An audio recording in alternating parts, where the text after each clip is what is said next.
Alright guys, welcome to another episode of WAF Outdoors. I am the world's okayest fisherman. Today we're changing up a little bit. We're going to a lake I have fished before. We're going to be out on Shawano Lake. We're doing the 6th annual Hooah tip-up derby. So it's going to be me out there, my brother. Borrowed a sled, got my stuff loaded up. It's about 5 a.m. in the morning, so an hour drive for us. We're going to head over there. Stay tuned. Hopefully we can take the Livescope and get on some fish and get a couple prizes out of this derby. So let's go.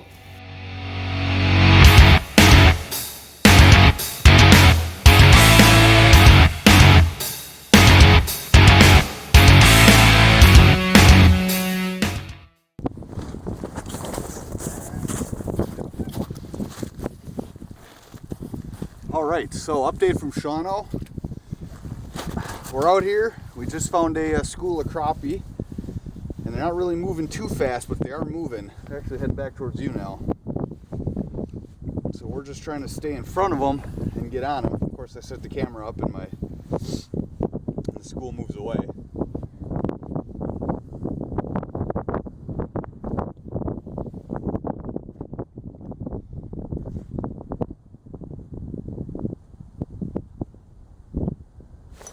Oh, missed him.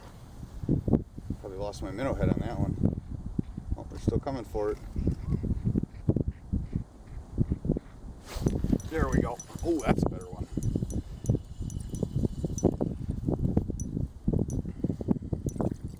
Well, not a monster, but they're definitely eaters. Oh, the minnow head's still there.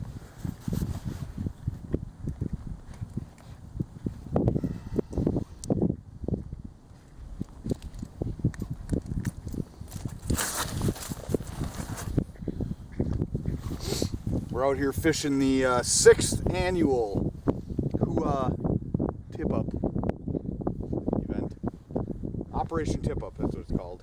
And we started out, we were in about, I don't know, we were in 15 to 16 foot of water, and we had basically we were following a school around on Livescope, and they wouldn't eat anything, so we're assuming that they were all perch.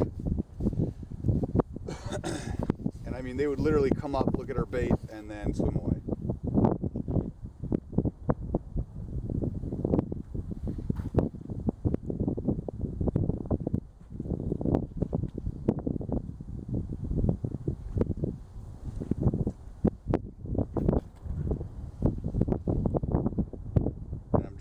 A silver slender spoon tipped with a minnow head.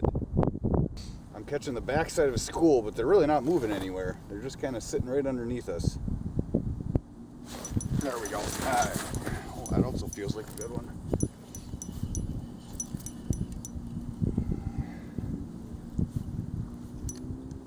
Shoot, put on the transducer. There we go.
Alright guys, well I apologize that I wasn't able to talk too much while I was out there on Shawano. The wind was getting pretty brutal towards the end of the day.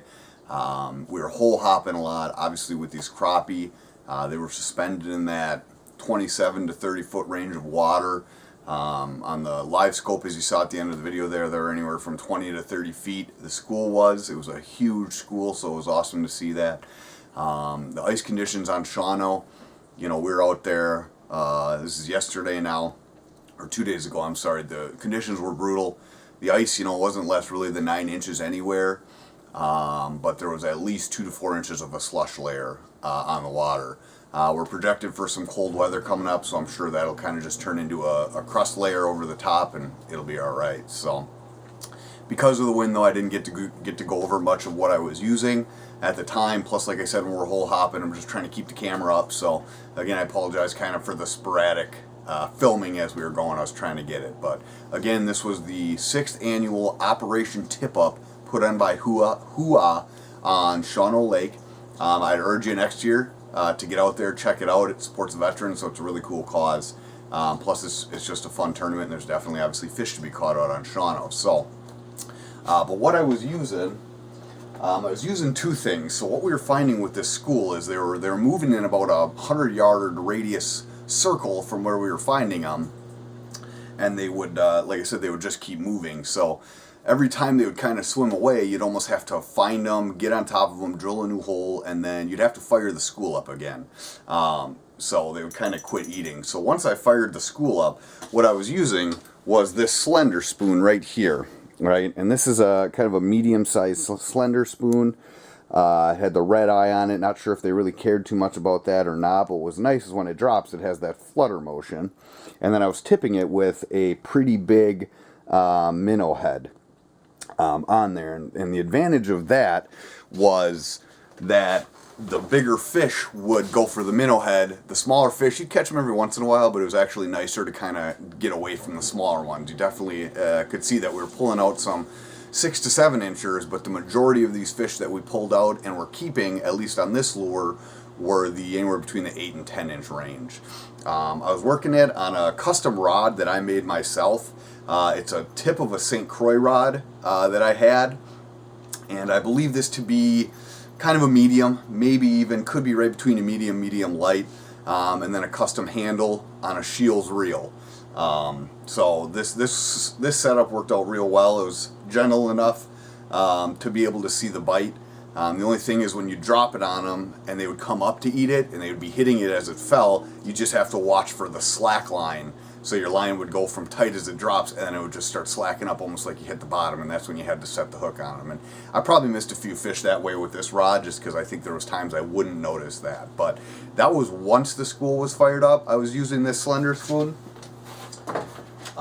If the school swam away and I dropped that down and they weren't really fired up, then I just dropped a 6mm tungsten jig. I was using obviously the red-orange, and I had pretty much just taken a piece of a little plastic that I had, and I threaded it on there. If I can get the camera to focus here, and I threaded it on there, and then so that it kind of had that little kind of movable motion. I would basically just drop this onto them, and then I'd really just lightly swim the jig just to get a little action on the tail, and then I'd stop. And a lot of times they would hit it when I would stop.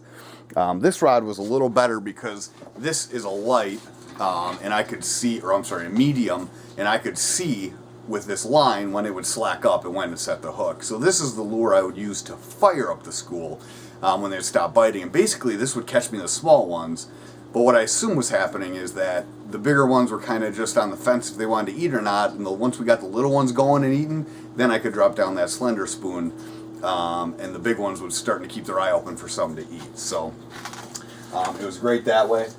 I was, again, as you saw in the video, I was using that Livescope. It was fantastic. I don't know if we would have found that school of fish, and if we did, I don't know if we would have been able to stay on them. What happened was, a few times, it must have been a northern or some sort of game fish swam through, and the school kind of split and ran. So, yeah, it was great that way, that we could stay on them. That Livescope is an awesome tool. I'm excited to get out and use it. I just got it. That was my 3rd trip with it, so I'm excited to get out and use it again. But anyways, that's pretty much the wrap up to our video. If you've got any comments, drop them below. Something you know about crappie. Again, I'm the world's okayest fisherman, and I'm here to try to help people become better fishermen and help myself learn some things as well. So click the subscribe button, turn on the notifications. I'm going to be trying to do a couple DIY videos on how to make excuse me, how to make some tip downs, things like that. Maybe a video on how I'm making my rod reel handles and all that combination. So I'm hopefully going to be coming out with a couple more videos here. So again, thanks for watching, and click subscribe.